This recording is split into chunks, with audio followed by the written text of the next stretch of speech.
Hello મિત્રો, સ્વાગત છે તમારું અમારી યુટ્યુબ ચેનલની અંદર.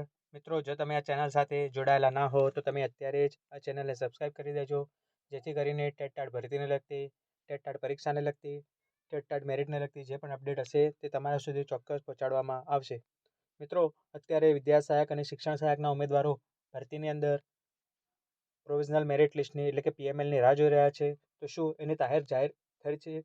તો હા, શિક્ષણ વિભાગ દ્વારા જાણવા મળેલ છે કે પીએમએલ સોમ અથવા તો મંગળવાર આ બંને દિવસમાંથી કોઈ પણ દિવસે આવી શકે છે. એટલે કે 27 જાન્યુઆરી અથવા તો 28 જાન્યુઆરી આ બંને દિવસમાંથી કોઈ પણ દિવસે આવી શકે છે.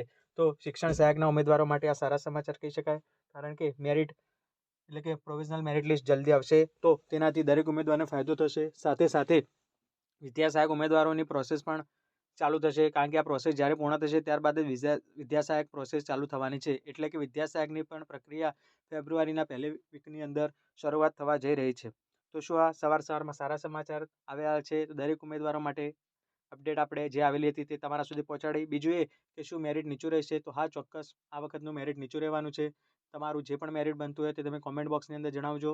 જેટલા પણ ઉમેદવારોનું મેરિટ 65 આસપાસ બને છે તે દરેક ઉમેદવારો ભરતીની અંદર સેફ થઈ શકે છે, પરંતુ તેના માટે થોડીક એક જગ્યા વધારો માટે થોડુંક આંદોલન કરવું પડશે, થોડાક આવેદનપત્ર સતત આપતા રહેવા પડશે. જો તમે સતત આવેદનપત્ર આપતા રહેશો તો ચોક્કસ જગ્યામાં વધારો થશે. ટેટ 1ની અંદર માહિતી મળે પ્રમાણે 1500 જગ્યા આસપાસ વધવાની છે. તે જ પ્રમાણે જો ટેટ 2, ટાટ એસ, ટાટ એચએસની અંદર પણ જગ્યા વધારો થશે તો દરેક ઉમેદવારને ફાયદો થવાનો છે.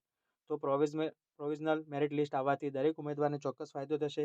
સાથે સાથે ભરતી પ્રક્રિયા પણ ઝડપી બનશે. શિક્ષણ મંત્રીએ કહેલું હતું કે 1 મહિનાની અંદર ભરતી પ્રક્રિયા પૂર્ણ થશે, તો ચોક્કસ ભરતી પ્રક્રિયા ઝડપી બનવાની છે. પરંતુ મિત્રો, પ્રોવિઝનલ મેરિટ લિસ્ટ બાદ પણ જેનું ફાઇનલ મેરિટ લિસ્ટ આવતું હોય છે તેમાં શા માટે વાર લાગશે? તો મિત્રો, પ્રોવિઝનલ મેરિટ લિસ્ટની અંદર કોઈ ઉમેદવારની વાંધા અરજી હશે, કોઈ ઉમેદવારનું મેરિટના અંદર નામ નહીં આવેલું હોય તો તેની સામે વાંધા અરજી મંગાવવામાં આવશે. તેની અંદર પણ 7 થી 10 દિવસ જેટલો સમય આપવામાં આવશે, જેના કારણે ફાઇનલ મેરિટ લિસ્ટ આવવાની અંદર પણ થોડો સમય લાગી શકે છે.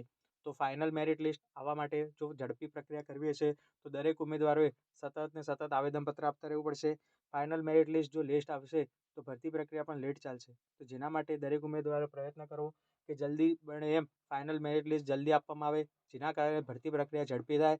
સાથે સાથે જેવી શિક્ષણ સહાયકની ભરતી પ્રક્રિયા પૂર્ણ થશે તેવી જ વિદ્યા સહાયકની ભરતી પ્રક્રિયા અને સાથે સાથે ટેટ 1ની પણ ભરતી પ્રક્રિયા શરૂ થવાની છે. ટેટ 1ની અંદર ઘણા ઉમેદવારોને આ વખતે લાગવાના ચાન્સ છે.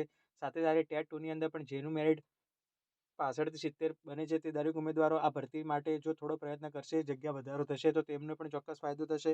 તો આ જે અપડેટ આવેલી હતી તે તમારા સુધી પહોંચાડવામાં આવી છે. સાથે સાથે જે પણ નવી અપડેટ હશે તે તમારા સુધી પહોંચાડવામાં આવશે. જો તમને આ વિડીયો ગમે તો લાઇક કરજો, વધુમાં વધુ મિત્રો સુધી શેર કરજો અને આ ચેનલને સબસ્ક્રાઈબ કરવાનું ભૂલતા નહીં, જેથી કરીને ટેટ ભરતીને લગતી, ટેટ પરીક્ષાને લગતી, ટેટ તૈયારીને લગતી જે પણ અપડેટ હશે તે તમારા સુધી ચોક્કસ પહોંચાડવામાં આવશે. મિત્રો, જે પણ અપડેટ આવશે તે તમારા સુધી પહોંચાડવામાં આવશે. સાથે સાથે દરેક મિત્રોએ સતત પ્રયત્ન કરતા રહો, જેથી કરીને જગ્યામાં વધારો થાય અને તેનાથી દરેક ઉમેદવારને ફાયદો થાય. ધન્યવાદ.